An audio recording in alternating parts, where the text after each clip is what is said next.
Hi friends, అందరికీ నమస్తే. ఈరోజు వీడియో వచ్చేసి చెన్నంగి ఆకుతో పచ్చడి చేస్తున్నానండి. ఇది ఎలా చేయాలనేది ఇప్పుడైతే చూసేద్దాం. ఇది చాలా మంచిది ఆరోగ్యానికి. ఎవరైనా ట్రై చేయొచ్చు. చాలా టేస్ట్ ఉంటుంది.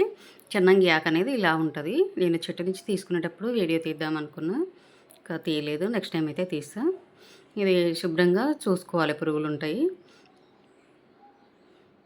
ఇంకా ఇలా తీసుకున్న తర్వాత ఇంకా కొమ్మల నుంచి అయితే వేరు చేసుకొని శుభ్రంగా కడిగి పెట్టుకున్న. ఒక ప్యాన్ తీసుకొని కొద్దిగా పచ్చిశనగపప్పు, కొద్దిగా మినపప్పు, జీలకర్ర వేసుకొని ఆయిల్ లేకుండా ఫ్రై చేసుకుంటున్నా. మీరు ఆయిల్ వేసుకొని కూడా చేసుకోవచ్చు అనమాట. సో ఇప్పుడైతే అవి పక్కన తీసుకున్న తర్వాత ఎండుమిర్చి కూడా వేసుకొని వేయించుకుంటున్నా. ఆయిల్ లేకుండా వేయించుకుంటున్నా. ఆయిల్ వేస్తే కొంచెం ఘాటు ఎక్కువ వస్తుంది, సమ్మర్ కదా అని చెప్పి నేను ఆయిల్ లేకుండా ఇలా ఫ్రై చేస్తున్నా. ఆయిల్ వేసుకొని కూడా ఫ్రై చేసుకోవచ్చు. ఇలా ఫ్రై అయిన తర్వాత ఇంకా చెన్నంగి ఆకైతే ముందే ఆయిల్ వేసుకొని ఫ్రై చేసుకోవాలి. అప్పుడే పచ్చివాసన అనేది ఉండదు. ఇలా ఫ్రై చేసుకోవాలి చెన్నంగి ఆకు. అప్పుడే పచ్చిదనం అనేది ఇంకా పోయి మంచిగా ఫ్రై అవుతుంది అనమాట, ఆయిల్ వేసుకుంటే ముందే. ఇంకా ముందుగా వేయించుకున్న పప్పులు అయితే దీంట్లోకి యాడ్ చేసుకొని ఎండుమిర్చి కూడా వేసుకోవాలి.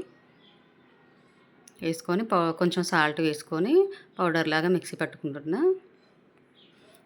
నేనైతే నువ్వులు మర్చిపోయి సపరేట్గా వేయించి ఒక డబ్బాలో పెట్టుకుంటా నేను. ఇంకా నువ్వులు కూడా వేసి మిక్సీ పట్టుకున్న తర్వాత ఈ చెన్నంగి ఆకు ఫ్రై చేసుకున్న చెన్నంగి ఆకు అయితే దీంట్లో యాడ్ చేసుకుంటున్నా. ముందుగా నానబెట్టిన చింతపండు కూడా వేసుకొని ఇంకా 4 అయితే వెల్లుల్లి వేసుకొని మిక్సీ పట్టుకొని పక్కన పెట్టుకున్నా. ఇప్పుడు పోపు కోసం అయితే ప్యాన్ పెట్టుకొని ఆయిల్ వేసుకుంటున్నా.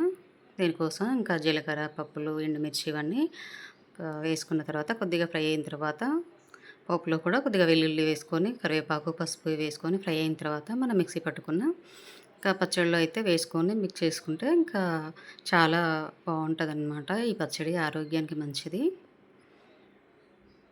ఇంకా చింతపండు లేకుండా టమాటా వేసి కూడా చేసుకోవచ్చు. చాలా టేస్ట్ ఉంటుంది. ఇంకా అలా అయితే కొంచెం కలర్ కూడా తేడా ఉంటుంది. ఈ వీడియో మీకు నచ్చినట్టయితే లైక్ చేసి సబ్స్క్రైబ్ చేయండి. బాయ్.